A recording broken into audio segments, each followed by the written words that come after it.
Hi, good morning. Okay, we're going to look at problem 11.3.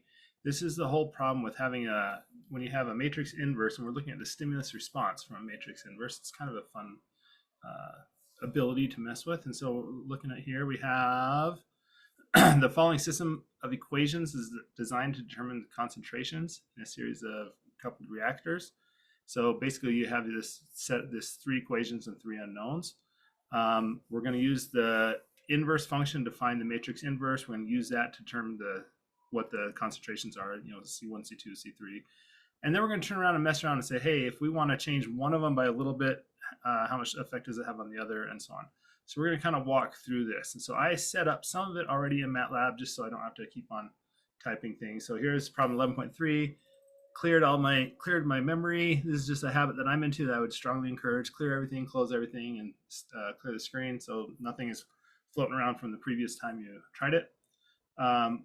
Here are our three equations and three unknowns. And so if we break this down into the A and B, and so it's of the form AX equals B or A times C equals B. So C is equal to A backslash B, and we can run that. And so here are our concentrations, but that's not what it did. It asks us to actually calculate the inverse. So we're going to do that first. I can call it A inverse is equal to inverse of A. So normally, actually, to be fair, normally I'd say this: C equals A or inverse of A times B, right? And there you can see it ran over here. It's just kind of, it's not any different. Again, this is better big picture because the backslash operator is a little more efficient.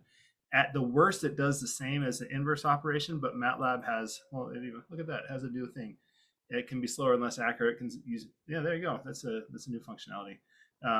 So this is clearly better, but for what we're doing, we need this inverse. And not only do we need that, we actually need the value of this. So I'm going to say A inverse is equal to inverse of A.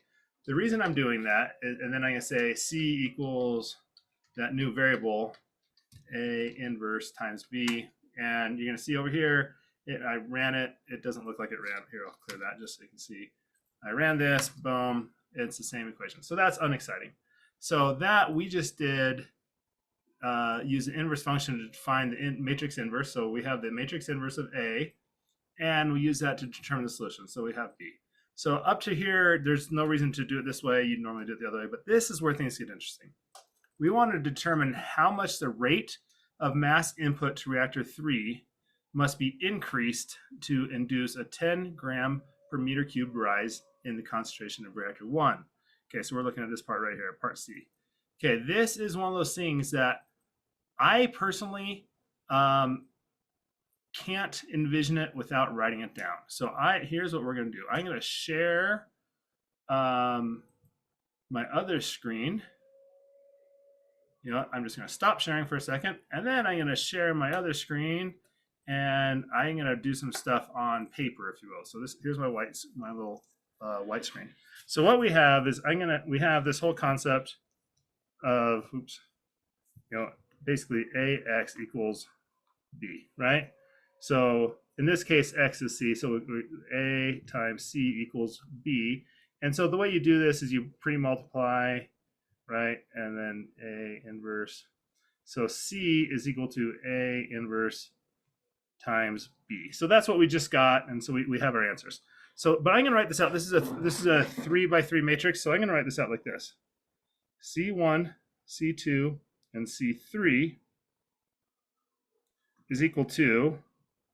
Okay, now I'm going to say little a is equal to inverse of a, just because otherwise it's writing a lot of stuff. I'm going to say A11, B1, A12, B2, A13, B3, A21, B1, A22, B2, A23, B3, A31, B1, 32, B2, A33, B3. Okay, so that is just linear algebra. That's just what we've done up to this point. So now let's actually write out this equation. So what this means is this going to say C1 is equal to A11 B1 plus A12 B2 plus A13 B3. You'll notice I'm writing it a little bit weird. That's on purpose. It'll make sense in a second. A21 B1 plus A22 B2 plus A23 B3, and C3 equals to A31 B1 plus A32 B2 plus A33 B3. Okay, so fair enough. You know, and so going back to our original, I'll bring it over onto, if I can find my mouse, bring this back onto here. So our C1, C2, and C3, that's just comes from this thing right here, right? We could do it manually, each one on hand, but I don't know why we do that, but we could do that easy enough. But here's where things are interesting. What I'm going to say is that I'm going to put a delta. I'm going to change the change in delta 1 is the change. It's all this stuff times the change. Notice that little space, just right for the delta. So I'm going to go with the deltas. So what this is saying is that the change, let's look at this one right here. The change in C1 is A11. Remember, that's the inverse. A is the inverse of the big A matrix, times the change in B1 plus A12 times the change in B2 plus A13 times the change in B3, and so on. So now all of a sudden this gets really interesting. So I'm going to bring down the problem and let's look at this for a second. Boom. We're going to stay here. Okay. So what we're trying to do, if I can find it, is we're trying to determine how much the rate of mass input to reactor 3 must be increased to create a 10 gram per meter cubed rise in reactor 1. So in other words, what we have is we have delta B1, delta B2, delta B3. We have delta C1, delta C2, and delta C3. And so this is where it's really important that we understand what we're doing. B's are what? The B's are the inputs to the thing. So those are our knobs. Those are the things that we touch. And so the question is asking if we're going to touch input to reactor 3, right? We want input to reactor 3. That's what we're looking for. So we're going to come in here and say input to reactor 3 is unknown. We don't know how much we're going to try to change that, but we know that we're going to try to change that. So the question is, what is the input to change to reactor 1? It is a big fat 0, because remember, these are knobs. I am not touching it.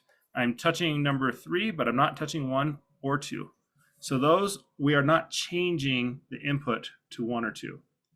And we're doing this such that, getting back to here, such that I gotta zoom out just a little bit so you can see the whole thing, to induce a 10 gram per meter cubed rise in the reactor 1. So in other words, I want delta C1 to be 10. Okay. Now the question is delta C2 and C3. I know that delta B1 and B2 are 0. And the reason I know that is because I didn't touch them. Those are inputs, and I didn't change any of the inputs. So the stuff is still coming in what it was before, and I'm messing around with this one right here. However, I'm doing it in such a way to get a change of 10 on this one. I don't know what these will be. They will change, and there's a slight chance that they don't change it. The matrix is kind of funny, but they will change by some unknown amount, right? So what we're saying is if we start messing around with this knob right here, we're going to mess around with this knob until we get this number, this change in C1. And then this stuff, these two will also change, and they're just kind of along for the ride. We don't get to pick what they're going to be. They just are what they are based on what we do. So let's come here. That actually makes life really easy. So I'm going to skip the first one. What is delta C2 equal to? It equals to, I don't know. I have no idea. And what is this one? This is equal to also, I don't know.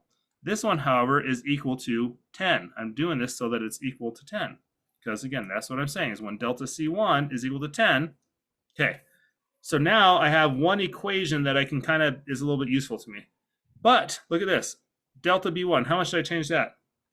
By nothing. It is 0. Delta B2, also 0. So my equation is super simple.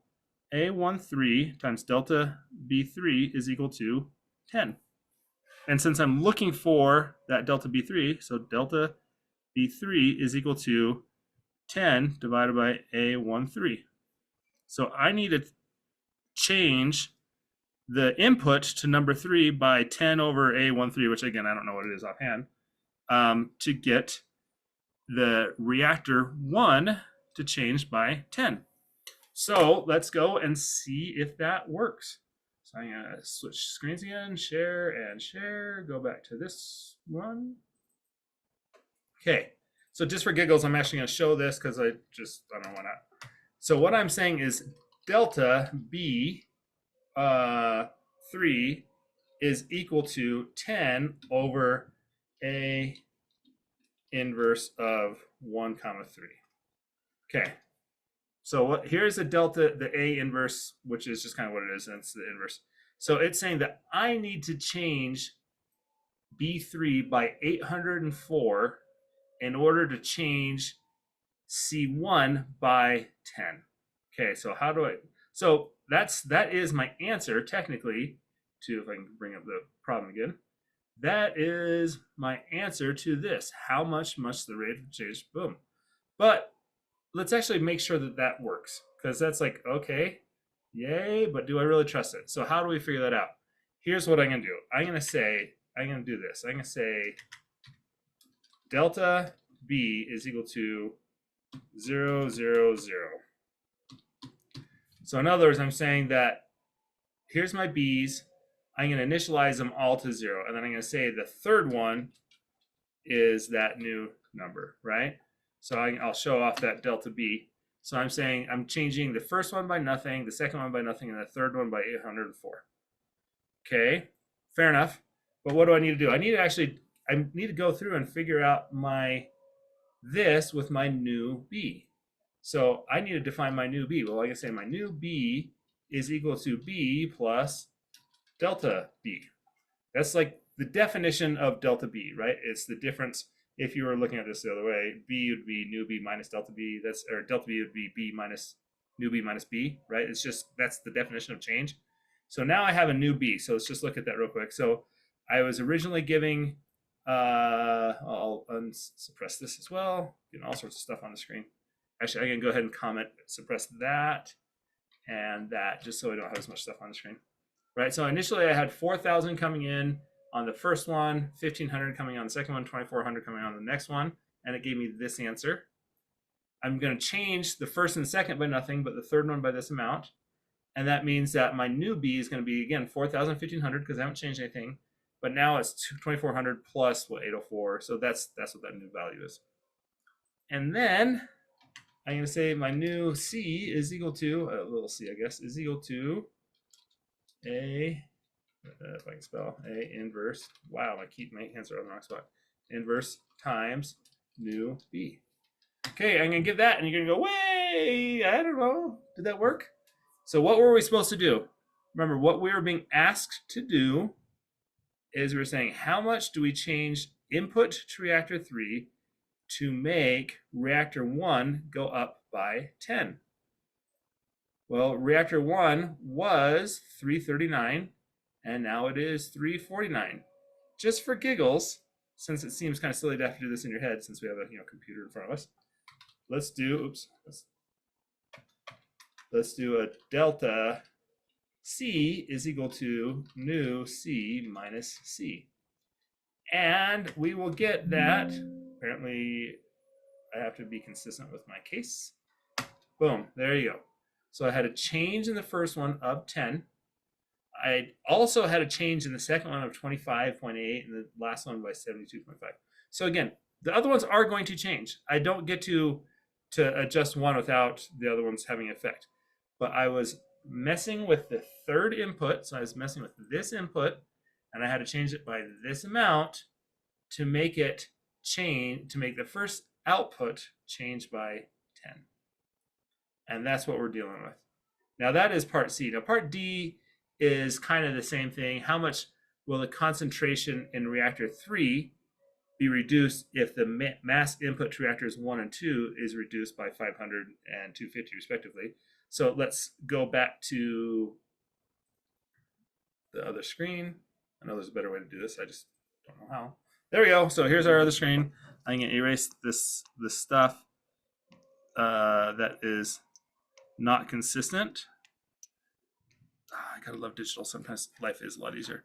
Okay, and what we're saying is we want to, it's saying how much will the concentration in reactor 3 be reduced. So we are looking for this one. So this is the one that we're looking for. And it says if the mass input to reactors 1 and 2, so in other words, if delta B1, that's the input to reactor 1, is reduced by 500, so that's equal to minus 500, and delta B2 equals minus 250, right? And then what is delta B3? Well, presumably it's a big fat 0 because we didn't touch it. It says if you have this thing, if you change these by 500 and 250, then that I assume means that you don't change the last one. Okay, so again, remember, these are our knobs. Those are the things that we purposely change. These are our dials. When we change this number, stuff happens over here to all of them. But stuff doesn't happen to these other numbers unless we change them. So they're literally, picture like the 3, like spigots into the reactor, right? I changed the one to make more stuff flow into it, but I didn't change the other. In this case, I'm changing this one and this one, but I'm not changing this one. So then the math is actually just really simple. It's this equation right here, right? So in this case, this is a big fat 0. So delta C3 is equal to A31 delta B1 plus A32 delta B2. And in this case, it's going to be A31 times delta B1, which is minus 500, plus A32 times minus 250. And that is delta C3. So let's go plug that in. I have no idea what the actual number is going to be, but we're going to go back to the other screen. Boom. And boom. Okay. So this is going to be part D. We're going to say delta C3 is equal to A inverse of 3,1 times minus 500 plus A inverse of 3,2 times minus 250. And I can run that. If I can find my screen, I get it changed by 15.285. The other option is let's actually just change it by that, right? So I'm going to do a new B is equal to, and I'm going to take my original B, and we'll do it one at a time. B1, oh, that's supposed to be a 1. 1 minus 500, B2 minus 250, and B3, because that one doesn't change. So that's my new B, and I can say my C3, or my, new C is equal to A inverse times my new B. I can run that, and I get some new values here, but that's not really what I'm looking for. I'm saying how much did 3 change. So therefore, delta C is equal to C minus, I guess it's new C minus C. Run that. And look, I got the same answer for the third one. So which is the right way to do it? I don't know. This one just gives you the answer for C3. This one gives you all of them. If you want to do this and say delta C3, I guess that's, now you got that. But those are the ways that we're doing this problem. So now, so again, big picture, what are we looking at? We have, just to summarize real quick, we have this system of equations. Once we can create the inverse of this A matrix, so right here, right, we can create the inverse of the A matrix. We can do all sorts of powerful things by like, hey, I want to change the second input, and I'm too lazy to get up and change the first or the third input, but I happen to be sitting at the second valve. So I want to turn this valve until the reactor 1 changes by 15. And so I can go through and figure out exactly how much that needs to happen. And then boom, reactor 1 changes by 15, and so on. So it's actually really powerful and really cool. And that is it. So I'm going to go through and stop recording. Good luck, and we'll talk to you guys later.